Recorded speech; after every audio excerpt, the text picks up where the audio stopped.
Assalamualaikum warahmatullahi wabarakatuh. 3 amalan yang tidak terputus. Bismillahirrahmanirrahim. Alhamdulillahirabbil alamin.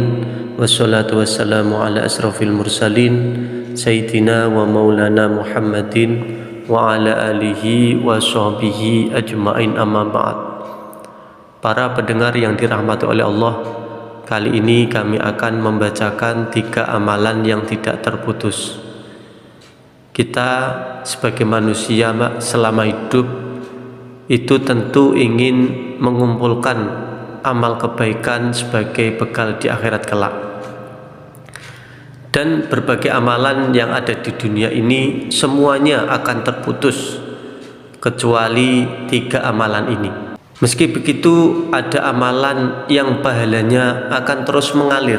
Rasulullah SAW bersabda yang diriwayatkan oleh Abu Hurairah, "Idza mata ibnu adama inqata amaluhu illa min salasin, shadaqatin jariyatin au ilmin yuntafa'u bih aw waladin sholihin yad'ulah."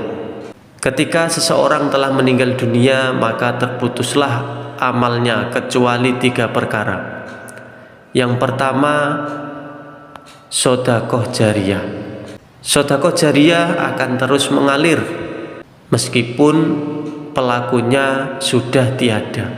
Ini terjadi jika sedekah tersebut dimanfaatkan ke dalam hal-hal yang positif. Contohnya, semasa hidupnya dia menyumbangkan hartanya untuk pembangunan masjid, musola, sekolah, pesantren, rumah sakit, dan lain-lainnya. Selama bangunan tersebut digunakan untuk kebaikan, maka orang yang sedekah tersebut akan mendapatkan pahala mengalir walaupun orang tersebut sudah tiada. Apakah sedekah jariyah itu hanya untuk orang yang bermateri saja? Tentu tidak. Untuk orang yang belum mampu sedekah dengan materi, itu bisa bersedekah jariyah dengan tenaga atau fisiknya. Ketika ada pembangunan masjid misalnya, dia dapat menyumbangkan tenaganya untuk pembangunan masjid tersebut, untuk pembangunan musola, untuk pembangunan pesantren, dan lain sebagainya. Jadi di sini sedekah jariyah itu bisa berupa materi, juga bisa berupa tenaga. Yang kedua adalah ilmu yang bermanfaat. Ilmu yang bermanfaat ini adalah ilmu yang bisa memberikan kemanfaatan kepada diri sendiri maupun orang lain. Contohnya kita mengajarkan ilmu tentang sah tidaknya wudhu, sah tidaknya sholat, sah tidaknya puasa. Itu juga termasuk ilmu yang manfaat apabila seseorang tadi mengamalkannya. Apakah hanya ilmu agama saja? Tentu tidak. Selain ilmu agama juga bisa. Contohnya apa? Contohnya Anda mengajarkan sesuatu yang menghasilkan. Anda mengajarkan seorang menulis di blog, di media, dan mendapatkan upah atau bayaran. Bayaran tersebut untuk menafkahi keluarganya, itu juga termasuk ilmu yang bermanfaat.